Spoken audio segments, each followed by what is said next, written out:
Halo teman-teman, hari ini kita kembali belajar di rumah untuk menghindari penyebaran COVID-19. Kali ini kita belajar dengan menyimak sebuah tayangan matematika mantul mantap betul tentang perbandingan. Ayo sediakan alat tulis dan bersiaplah menjawab pertanyaan. Halo sahabat edukasi. Nah, apa itu perbandingan atau rasio? Perbandingan atau rasio digunakan untuk membandingkan besaran suatu benda dengan benda lainnya. Nah, besaran benda ini banyak, bisa dari ukurannya, bisa berupa panjang, kecepatan, massa, waktu, atau banyak bendanya, dan banyak hal yang tentang besaran, pokoknya besaran tentang suatu benda. Kemudian cara menyatakan rasio atau perbandingan ini itu ada 3 cara.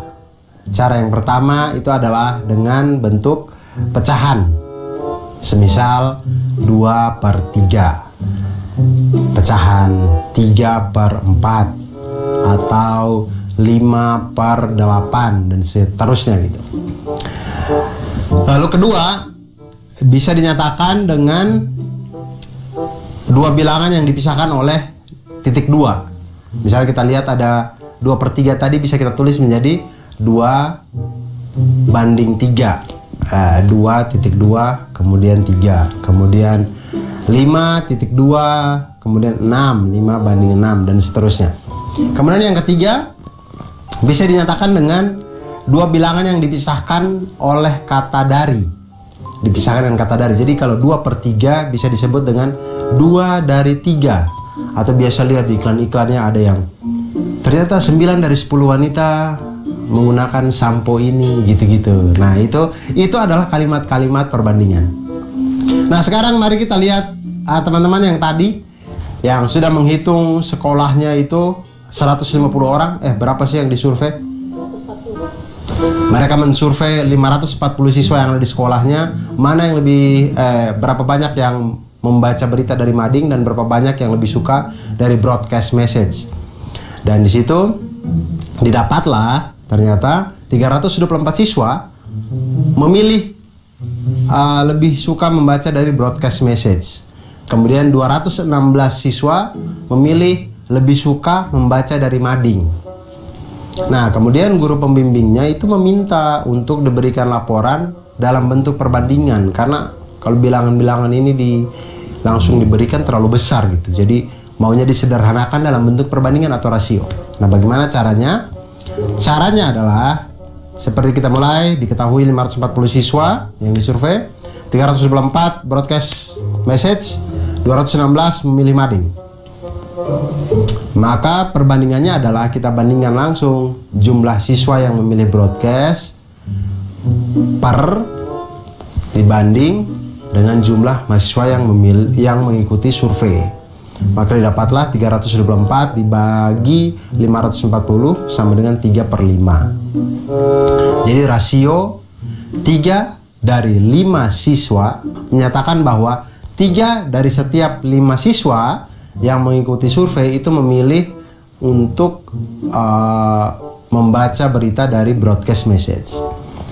Kemudian perbandingan banyaknya siswa yang memilih mading terhadap jumlah siswa yang mengikuti survei. Langsung banyaknya jumlah siswa yang memilih mading per banyaknya siswa yang mengikuti survei. Kemudian dapatlah 216 per 540 sama dengan 2/5. Nah, rasio 2 dari 5 ini dibacanya adalah 2 dari setiap 5 siswa yang mengikuti survei itu memilih untuk membaca berita melalui mading. Dan untuk perbandingan banyaknya siswa yang memilih broadcast WhatsApp terhadap media mading, yaitu 324 dibagi dengan 216 sama dengan 3/2. Maka perbandingannya adalah 3/2. Dan perbandingan-perbandingan itulah yang tadi akan dilaporkan oleh OSIS kepada guru pembinanya. Begitu sahabat edukasi. Ternyata belajar perbandingan ini memudahkan kita dalam menggambarkan sesuatu menggambarkan suatu keadaan, menggambarkan suatu besaran. Jadi teman-teman ketika menemukan suatu tempat atau suatu keadaan yang itu dia heterogen segala macam, jadi banyak hal yang bisa ditemukan di situ, itu bisa kita sederhanakan dengan menampilkan data berupa rasio atau perbandingan. Dan itu sehari-hari, karena kita bisa melihat jarak antar kota, kemudian pembuatan peta, kemudian miniatur barang, modeling, dan segala macamnya. Itu semuanya dengan konsep perbandingan. Oleh karena itu, jangan pernah lelah untuk belajar matematika, karena matematika akan selalu membuat kita menjadi lebih mantap. Bagaimana teman-teman? Sudah paham ya pelajaran tentang perbandingan senilai? Yuk kita latihan menjawab soal berikut. 1. Bentuk sederhana dari perbandingan 20 banding 5.000. Perbandingan senilai. Semakin besar A, semakin besar juga B. Dua perbandingan atau rasio yang sama membentuk suatu perbandingan senilai. Jadi biasanya perbandingan senilai ini dipisahkan oleh tanda sama dengan. Dan perbandingan senilai adalah suatu pernyataan yang menyatakan bahwa dua rasio itu adalah sama. Sekarang kita lihat masalah yang tadi dialami oleh dua teman kita tadi, sahabat edukasi. Mereka ingin membuat kue ya. Keduanya berniat membuat 21 kue. Dalam resep itu ada 3 kue memerlukan 270 gram terigu. Kemudian 5 buah telur dan 120 gram gula. Nah, berapa banyak bahan-bahan yang diperlukan untuk membuat 21 kue? Jika harga terigu adalah Rp9.000 per kilogram, telur adalah Rp2.500 per butir, dan gula pasir adalah Rp12.000 per kilogram. Berapa banyak kue yang bisa dibuat jika dia hanya mempunyai uang Rp50.000? Kalau saya sih punya uang Rp50.000, daripada bikin kue mending beli gorengan, beres. Nah, pertama kita buat perbandingan senilainya dulu. Biasanya perbandingan senilai kita pakai tabel. Kita buat tabelnya. Karena 3 kue memerlukan 270 gram terigu, 5 buah telur, dan 120 gram gula, maka kita bisa buat tabel.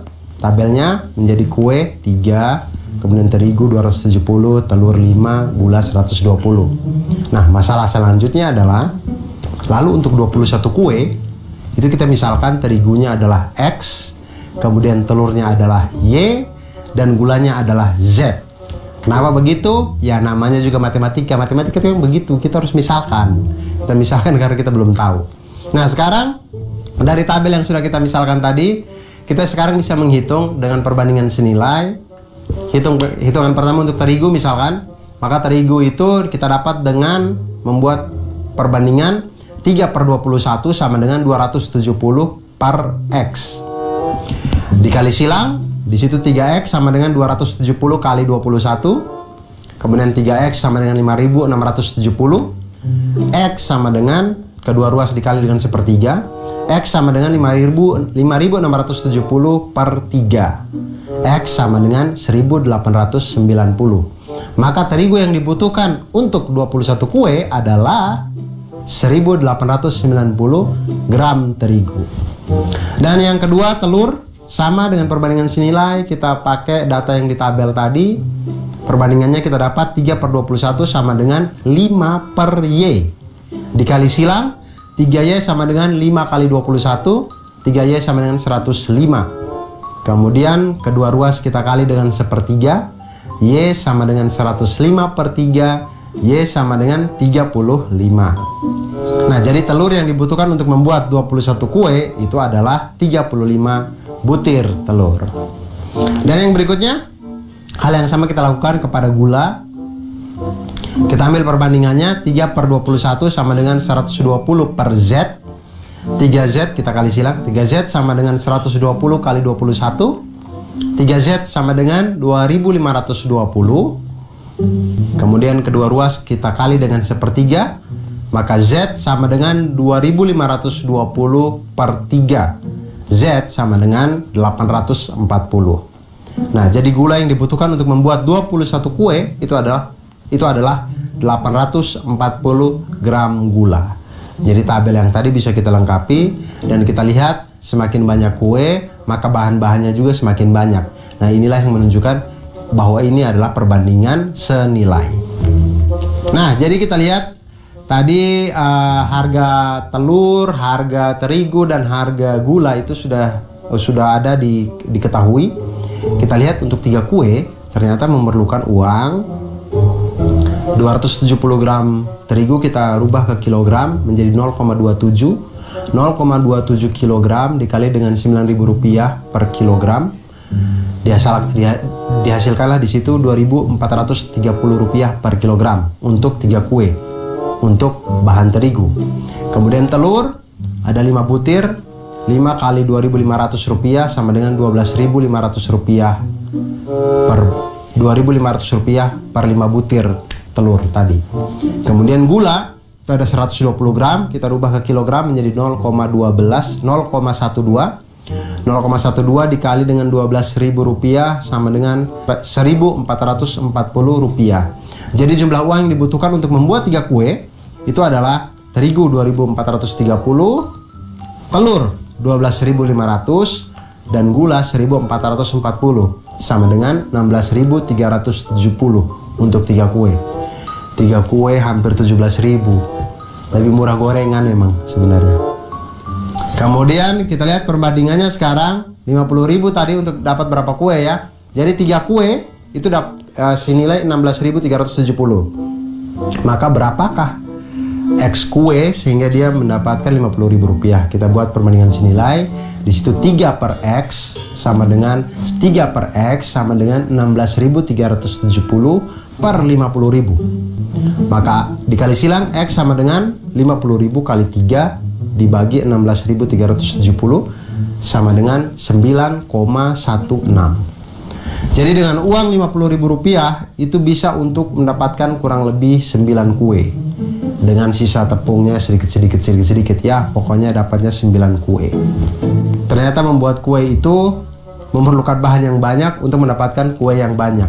Karena kita berbicara di perbandingan senilai. Dan perbandingan senilai ini itu sering sekali kita gunakan di dalam kehidupan kita sehari-hari.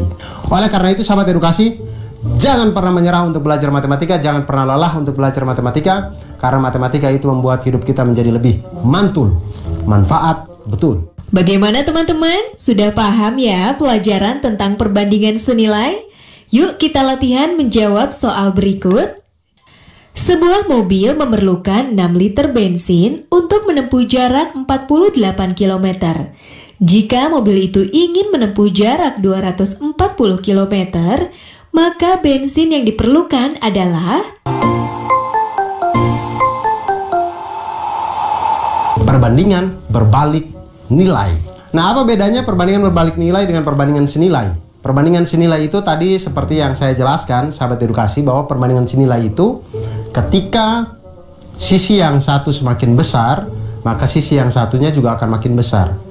Tapi ketika perbandingan berbalik nilai, ketika sisi yang satunya nilainya makin besar, maka sisi yang sebelahnya nilainya akan semakin kecil. Itulah yang disebut dengan perbandingan berbalik nilai. Dalam definisi matematikanya, perbandingan berbalik nilai itu dikondisikan sebagai rasio Y per X, itu yang rasio Y per X tidak selalu sama. Sedangkan hasil kalinya X dikali dengan Y adalah konstan yang selalu sama. Jadi Y berbanding terbalik terhadap X. Nah, hubungan ini dapat ditunjukkan oleh persamaan X dikali Y sama dengan K, atau Y sama dengan K dibagi X, di mana K itu adalah konstanta. Itu dia. Nah, sekarang kita lihat masalah yang dialami oleh mandor yang tadi ya. Mandor yang tadi mempunyai pekerja sebanyak 20 orang. Nah, 20 orang ini diminta untuk menyelesaikan proyek ini selama 25 hari. Kemudian mereka bekerjalah selama 10 hari. 10 hari bekerja, ternyata pekerjaannya berhenti selama 3 hari. Nah, pertanyaannya sekarang adalah, jika pekerjaan tersebut harus diselesaikan tepat waktu, maka banyak pekerja yang diperlukan untuk tepat waktu itu adalah berapa? Nah, pertama seperti biasa kita susun hal-hal yang kita ketahui ini, sahabat edukasi, di dalam tabel sehingga pikiran kita runut gitu ya. Kita lihat di situ jumlah pekerja itu 20 pekerja. untuk awal waktu yang dibutuhkan adalah 25. Kemudian pekerjaan itu sudah diselesaikan selama 10 hari. Sudah dikerjakan selama 10 hari, belum selesai. Sudah dikerjakan selama 10 hari. Maka waktu yang tersisa adalah 25 dikurangi dengan 10 sama dengan 15 hari. Jadi selama 10 hari bekerja itu ada 20 pekerja. Kemudian selanjutnya, setelah 10 hari bekerja, pekerjaan ini terhenti selama 3 hari. Maka kita lihat di situ waktu yang tersisa adalah 15 dikurang dengan 3 sama dengan 12. Jadi waktu yang tersisa tinggal 12 hari. Nah, di situ kita lihat dari tabel yang kita buat ini ada 20 pekerja, waktunya 25 hari. Nah, sekarang X pekerja untuk 12 hari. Nah, berapa banyak nih pekerjanya? Nah, seperti yang tadi di konseptualnya bisa kita lihat, kita kalikan langsung 20 dikali dengan 15 sama dengan X dikali dengan 12. Di situ didapatlah X sama dengan 20 kali 15 dibagi 12, X sama dengan 25. Jadi pekerja tambahan yang dibutuhkan adalah 25 dikurangi dengan 20 sama dengan 5 orang. Jadi mandor yang tadi dia harus ambil lagi 5 orang untuk membantu 20 orang yang awal agar pekerjaan itu selesai dalam waktu 12 hari. Dan sekali lagi, sahabat edukasi, jangan pernah menyerah untuk belajar matematika, jangan pernah lelah. Semoga ceria terus hidupnya karena matematika itu membuat kita menjadi mantul, manfaat betul. Bagaimana teman-teman? Sudah paham ya pelajaran tentang perbandingan senilai? Yuk kita latihan menjawab soal berikut. Suatu pekerjaan dapat diselesaikan selama 36 hari dengan 15 orang pekerja. Jika pekerjaan itu harus selesai dalam waktu 27 hari, berapa pekerja yang harus ditambahkan untuk menyelesaikan pekerjaan tersebut? Perbandingan skala. Nah, perbandingan skala ini itu memanfaatkan konsep perbandingan yang dari tadi kita sedang bahas. Nah, jadi sahabat edukasi, biasanya skala ini kita temukan di gambar-gambar, di model-model, modeling-modeling. Kalau kalian biasanya membeli mainan mobil, di dusnya itu ada tulisan 1:12. Ada lagi 1:54. Nah, itu adalah bentuk perbandingan skala yang maksudnya misalkan mainan motor kita beli tulisannya 1:12. Itu maksudnya 1 cm pada model yang kita beli itu mewakili 12 cm pada ukuran yang sebenarnya. Jadi kalau gambar itu kita besarin sebanyak 12 kali, jadinya seperti motor yang sebenarnya. Seperti itu. Nah, setiap peta itu memiliki skala dan setiap model juga biasanya memiliki skala.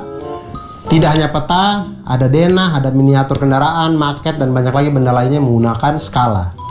Nah, skala ini digunakan untuk menyatakan perbandingan antara ukuran gambar dan ukuran sebenarnya. Misal, ada provinsi dengan skala 1:1 juta.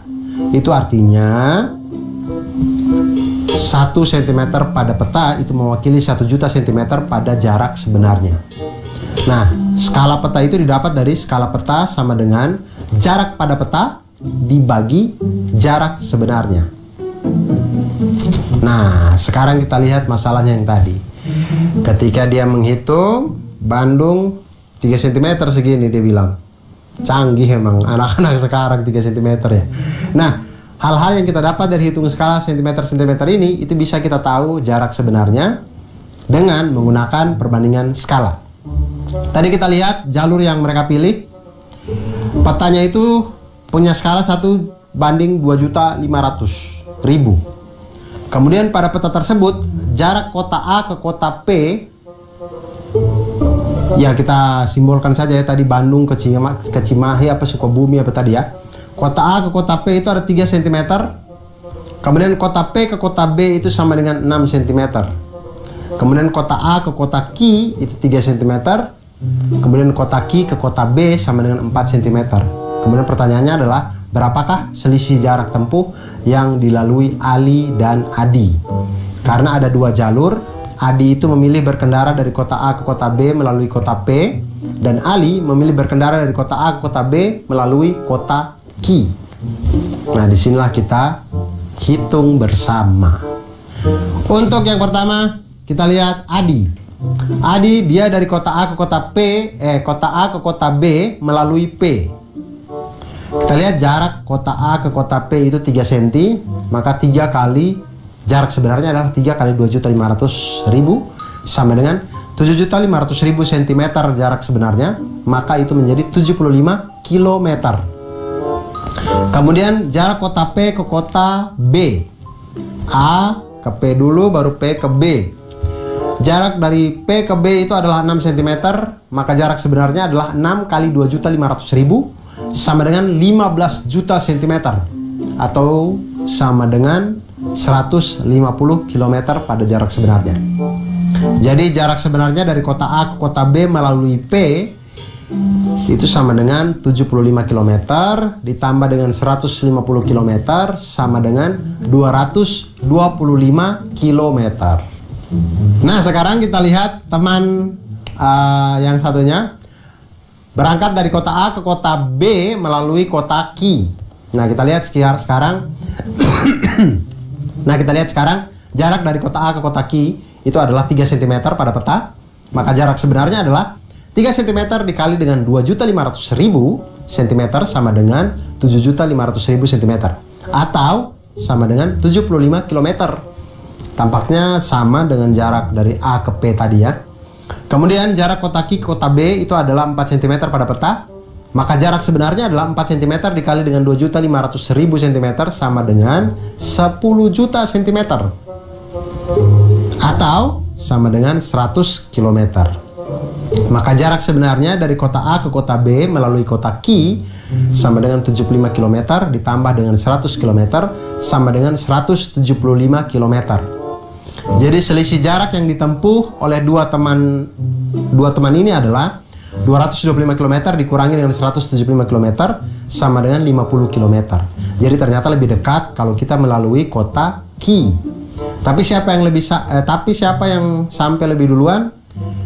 Ya tergantung siapa yang punya kecepatan lebih cepat tentunya. Nah, cara lainnya bisa juga kita kerjakan dengan kita jumlahkan dulu jarak-jarak yang ada pada peta.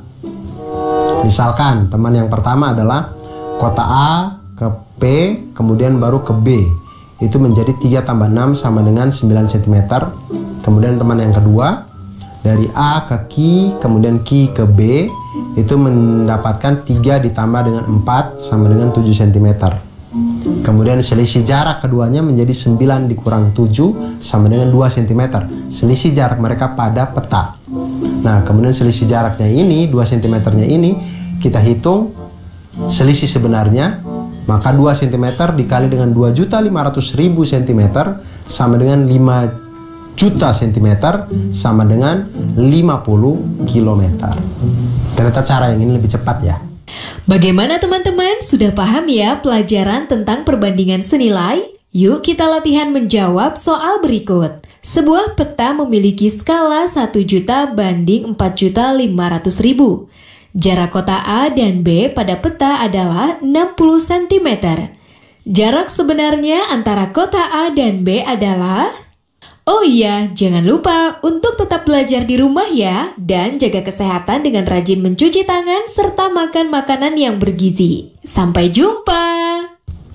Nah, sahabat edukasi, itu tadi perbandingan skala pada peta, pada modeling, pada segala macam denah dan macam-macam di kehidupan kita ini.